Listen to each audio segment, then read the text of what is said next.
All right, cool. So, welcome to episode 2 of adQ&A Live.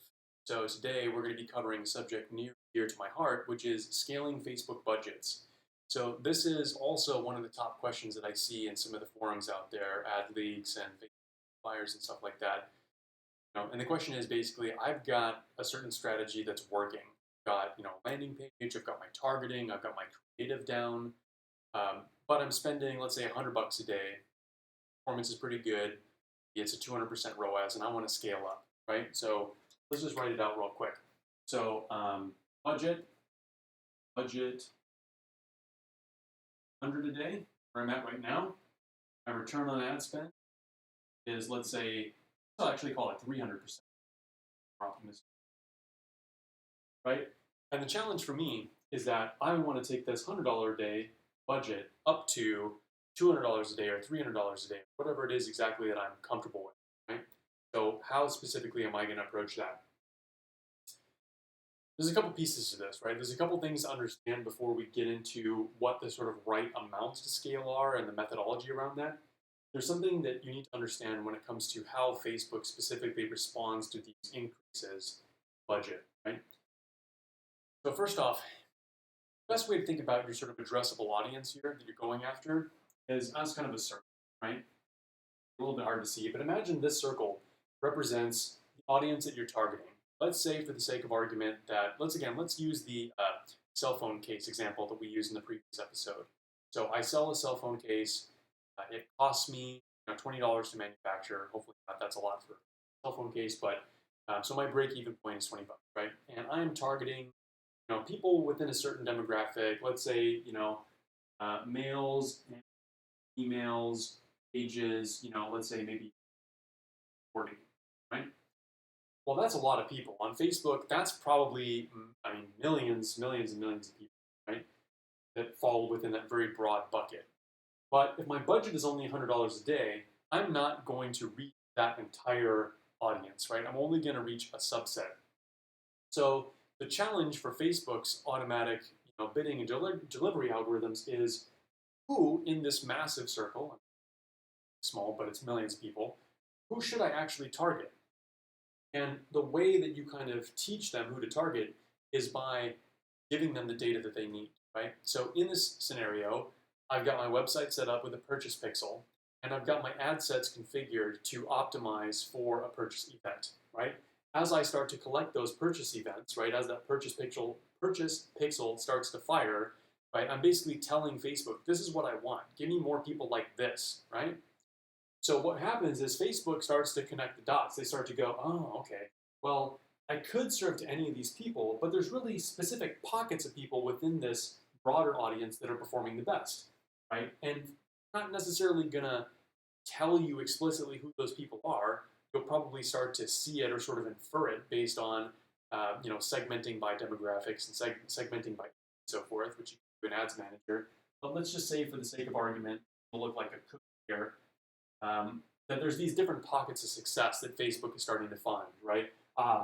People from this part of the country, or people with this certain household income, or people that have these particular interests, right?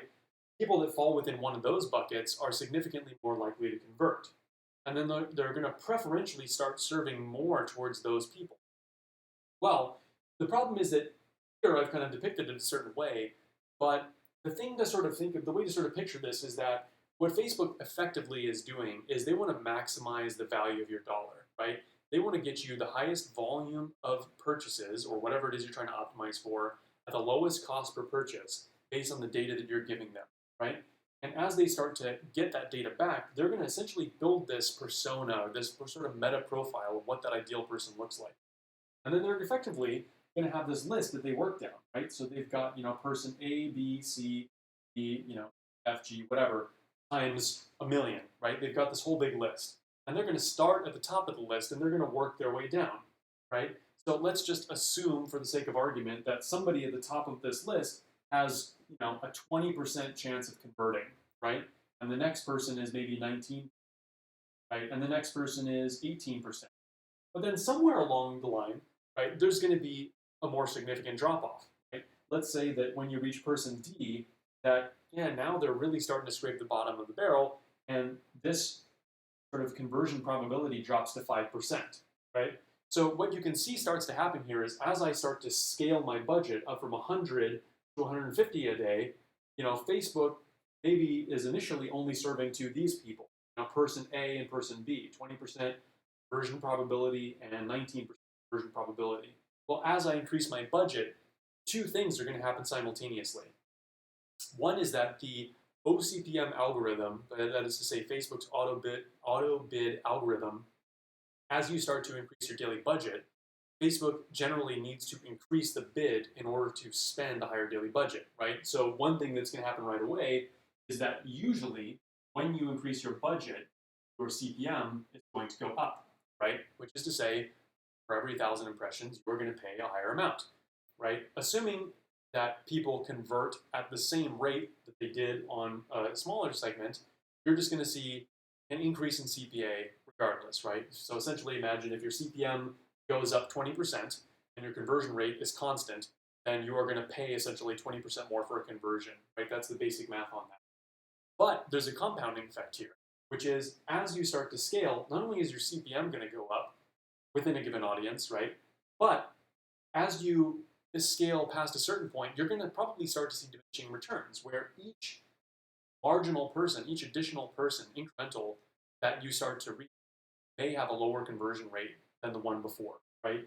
And it's really difficult to predict where that inflection point actually is going to be. Sort of like a game of leapfrog where you can't see the person in front of you. You'll know it when you get there because you'll scale up to 150 and you're going to see where performance pans out. And then maybe the next thing you'll scale up to 200. Don't quote me on those numbers. I'm going to get back to scale percentages in a sec. But then you go to 200 and you might see, wow, my conversion rate just went down dramatically, right? The reason might be because you kind of hit this point here where there's a massive drop off in conversion rate, like for the people that you're reaching. So hopefully that piece kind of makes sense. Now, what can we do about this, right? That's kind of the next big question is, okay, I understand that, but what can I do about it? If my goal is to scale this budget up to $200 at a 300% ROAS, how can I actually do that given these limitations? Given the fact that for a given combination of landing page and audience and creative, how can I offset this effect? Well, there's a couple of things that you can do, right? One is that you can diversify your targeting. In this scenario, I've only got one audience in the mix. It's males and females aged 20 to 40, and let's just say it's in the United States, right? Well, I've just assumed that people over the age of 40 aren't going to buy my product, right?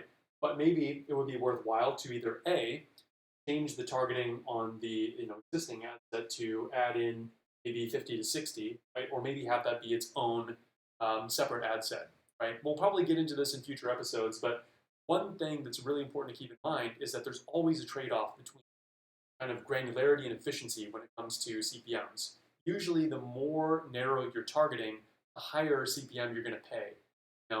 So in that scenario I just described, the disadvantage to splitting off maybe 41 to 60 would be that because that's a smaller audience, most likely, you're probably going to pay a higher CPM on that. So unless their conversion rate is dramatically higher to offset that increased CPM, that might actually be a worse performing audience.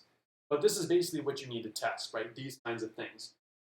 Part of it is, okay, let's test some different audiences so that I'm basically optimizing to a different group of people than this existing set, right? I've only got so much to work with. Another good way to think about this is I am a fisherman and I want to catch trout, right? Or bass or whatever it is you like. But think about a big fish, salmon, right? And I know salmon are mostly in lakes and so forth, or rivers. But let's just say for the sake of argument, I'm going after the big salmon, right? And happen to be in this pond. Well, there's only so many in that pond that I can actually catch. So once I've run out of salmon there, all that's left are minnows and crappies and whatever else is in there. Right now, I actually got to go into a different pool, pond, whatever you want to call it, to actually do that targeting. So that's kind of the way to think about it metaphorically. So that's one thing you can do. The other thing that you can do is we've sort of these assumptions, right? These sort of conversion probabilities are based on your specific factors, right, that you're dealing with. So your landing page that you're using, your creative that you're using, any copy, let's say, promos and offers and things like that that you may be using. So things that you can do, obviously, if I all of a sudden offer a 10% off discount that I wasn't offering before, that should theoretically have a positive impact on my conversion rate, right? That's going to have an impact on the propensity of any given person to convert. So maybe I wasn't able to scale efficiently without offering that 10% discount, but that's a lever that I can pull, right? Also, let's say my landing page conversion rate is below 2%. Let's say it's 1% or 0.5%. If I can identify what are the areas of opportunity to improve that landing page, let's say I'm looking at Google Analytics, I'm finding out kind of the user journey, where are people bouncing, are there like side tracks that people are taking, are pages just too heavy in terms of the size of the images to where the load speed is really slow and it's a bad user experience, right? Google developer site speed tools, that's all stuff that I can use to figure out where's the hole in the bucket, right? Do I have awesome top of funnel metrics and then people just aren't converting when they get to my site for one reason or another? Or do I have a great conversion rate, but I'm just way too high of a CPC, let's say, to actually get them to the site in the first place? So just again to kind of come back a second and recap, I can vary my targeting, right? I can go broader kind of on my existing ad set that may change this whole setup here. I can actually add in additional ad sets with completely different targeting, right? And fish in a different pond, so to say. I can do different things that will sort of adjust my sort of characteristics for my ability to convert a person from just a site visitor into a purchaser, right? By way of, for example, promos, improving the user experience, on-site conversion rate, and so forth. And then, another thing that's not mentioned here. I mean, we're specifically talking about kind of Facebook's approach, but other things that we could talk about are different targeting strategies. Maybe I'm only doing prospecting and I'm not doing retargeting. I mean, that would be a silly thing to do. That's practice. Hopefully, we're all doing retargeting, right, to supplement and complement our prospecting. But maybe I'm only running on Facebook, and I could actually be running on Google search, right? Maybe like a Google brand term search campaign. I'm basically prospecting traffic with Facebook prospecting campaigns. Maybe I'm retargeting them on Facebook, but as an additional measure to make sure I'm hitting on multiple channels, I could do a brand term search campaign ads. That way, people see my ad. Maybe they don't convert right away, but they go, "Oh, what was that? It was called, Nick's cell phone case, whatever." They go do a search, then maybe they convert that way. So that could be a cost-effective way to improve some of these conversion probabilities. Right, so we talked about the big things. What can you do? Mix up your audience, mix up your other elements that could potentially affect your conversion rate. And yeah, those are the big things that are going to be the levers that you can pull to be able to scale. Now, real quick, before we run out of time here, let me see where we're at. 13 minutes. Perfect. Okay, so there's another piece here, which is what is the right sort of increment to increase scale, right, increase my budget when I increase my budget? Facebook themselves usually recommends no more than a 20 to 30% increase in your budget at a given time. For the reason that if you do more than 20 to 30%, it's really a shock to their OCPM auto bidding algorithm. And usually, we don't always take what Facebook says at face value.